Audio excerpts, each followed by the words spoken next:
Hi everyone, I'm Ted Lennard, and welcome to the course In Defense of the Resurrection. I'm excited that you're studying this topic in small group and hope you'll find it really helpful in your walk with the Lord.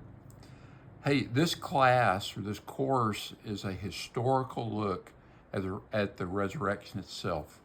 And by that, what I mean is that we look outside the inspired scripture. And for me, when I look at the stories of the resurrection as told in the Gospels, that's all I need. I mean, I believe that to be true. I believe that scriptures are inerrant and what comes from the scriptures are inspired. But you and I know that we have friends and neighbors and children who doubt that, who don't believe that the Bible is inspired. So this course is really about looking at the historical evidence for the resurrection, that for believers, that historical evidence can layer on top of the inspired accounts in the scripture itself.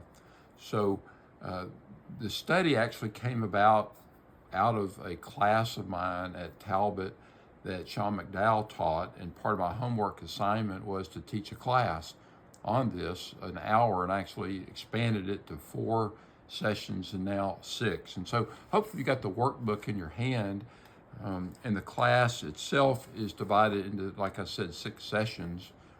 Session 1 is really asking the question, why does resurrection matter?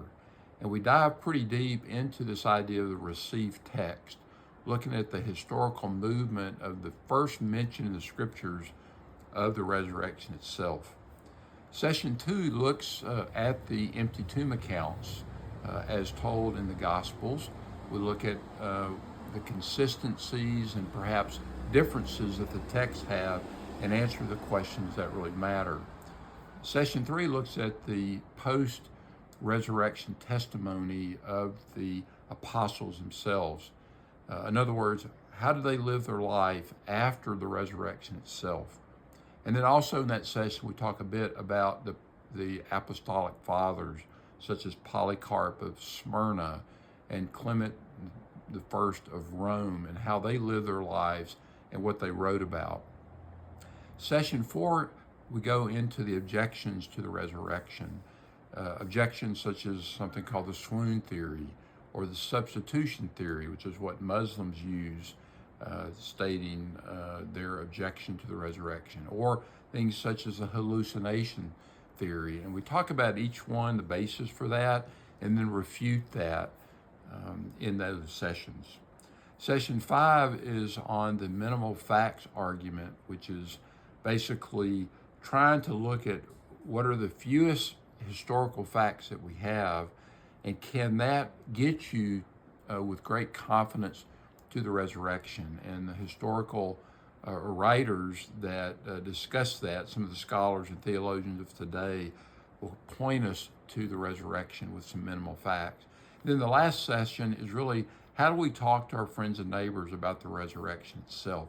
How do we take what we learned in the first 5 sessions and apply that in conversation? So hopefully you'll find this helpful. I know for me personally, it's really deepened my walk with the Lord and my understanding of the resurrection. Hopefully that will be the case for you as well.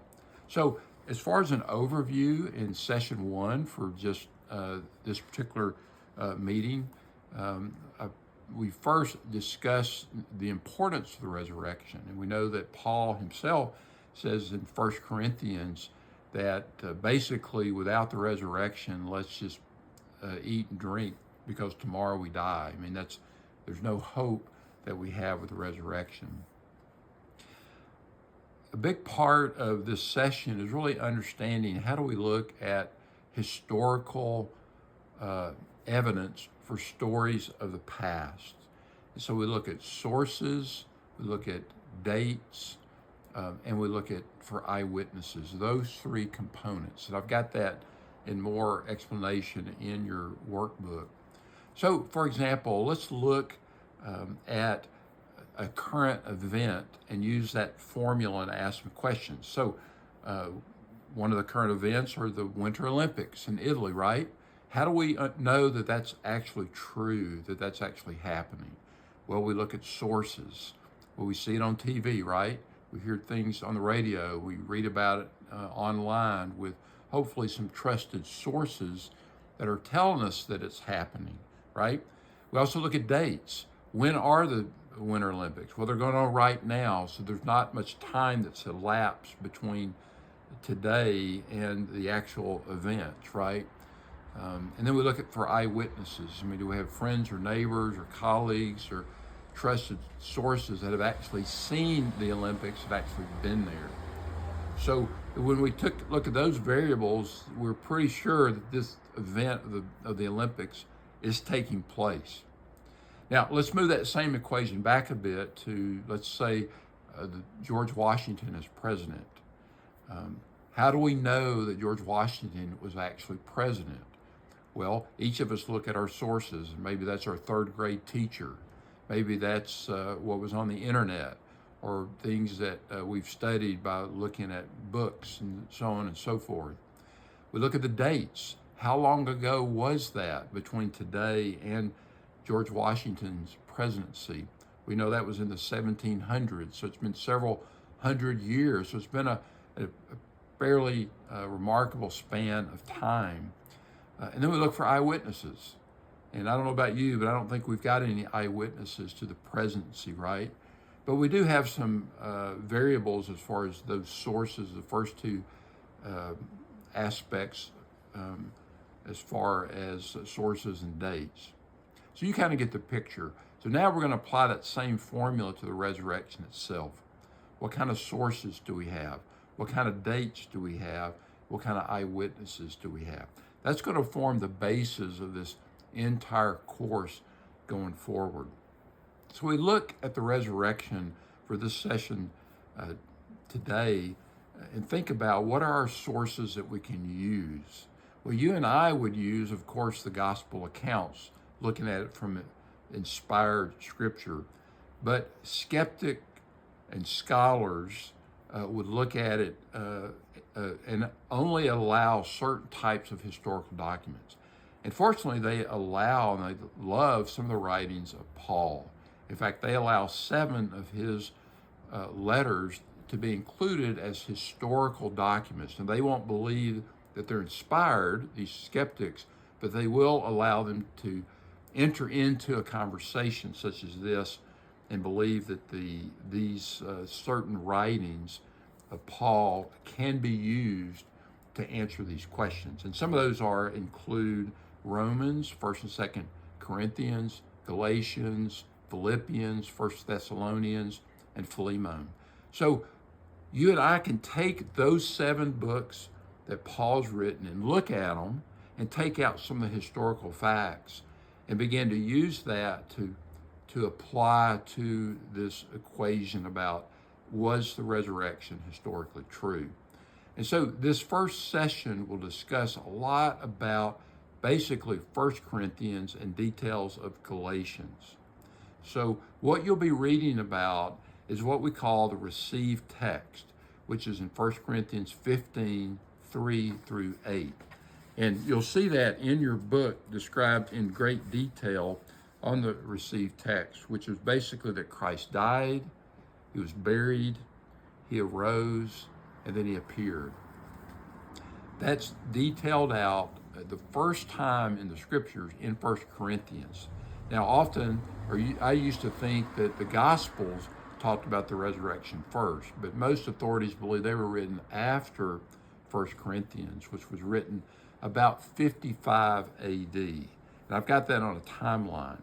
But since Paul wrote that, and by the way, Paul is a trusted source for these scholars, these skeptics and scholars, and you can read about in the workbook why that is.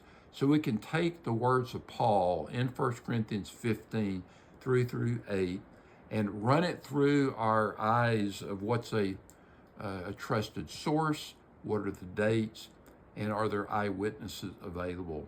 So if you look in your workbook, you'll see the timeline that's created beginning on page 16, where you see this origin of the received text. Now, the importance of this is, as I mentioned earlier, This is the point where the resurrection was first mentioned in all the scriptures in 1 Corinthians, written in about 55 AD. And if we think about the crucifixion of Christ itself, the dating is probably somewhere between 30 and 33 AD. And some of the ancient dates we know aren't perfect, but they probably give or take 5 or 6 years in there. But in the workbook, I've chosen to use 33 AD as the timing of Christ's crucifixion. Good scholars would use different dates of about 30 AD, but you'll get the idea. So if we take 1 Corinthians was written in 55 AD and the crucifixion occurred in 33 AD, you can do the math that we're somewhere between 22 and 25 years after the actual event. Now that's really key in thinking about when Paul wrote about the resurrection in relation to the timing. Now, think about these earlier events that we talked about in regards to the Olympics, the timing of which it actually occurred from the time it was written. And the same is true for George Washington's presidency. So we want to look at historical documents that Paul wrote. 1 Corinthians, a source that's believed by skeptics, and we can date back Paul writing this about a 22 to 25 year period. Now, the rest of the outline that you'll see in your workbook begins to detail out how we got to 55 AD and that difference of 22 to 25 years from the time the resurrection actually occurred. Scholars believe that Paul actually received or was given to him this received text that he talks about in 1 Corinthians 15 within 5 years of the resurrection itself. We know that after Paul had his Damascus Road experience, he was then seen, of course, saw the resurrected Christ within about 3 to 5 years of the crucifixion itself. And then we read in Galatians that Paul met with Peter and James at the time, and most scholars believe that's when he was taught or given this. I look at it somewhat as a hypothetical ball that Peter was handing off to Paul and Paul was receiving. He was getting it, which is basically the gospel message of who Christ was, and then carrying it and giving it away to the people that he ministered to on his missionary journeys and wrote about in 1 Corinthians 15:3. That's what the received text is. And so you will begin to see historical markers at the end of session 1. You can track the scripture and you can track the timeline on how Paul received or was given that received text historically all the way to the time of the 1 Corinthians 15:3 through 8. It's important, again, because of the limited time in which the writing occurred, the fact that it's the first mention of the resurrection in all the scriptures that we've got. We know it's a reliable source historically, not only from a Christian's perspective, seeing it inspired, but also from a skeptic's perspective, understanding and accepting 1 Corinthians and Galatians in the use of those passages as we build out the timeline.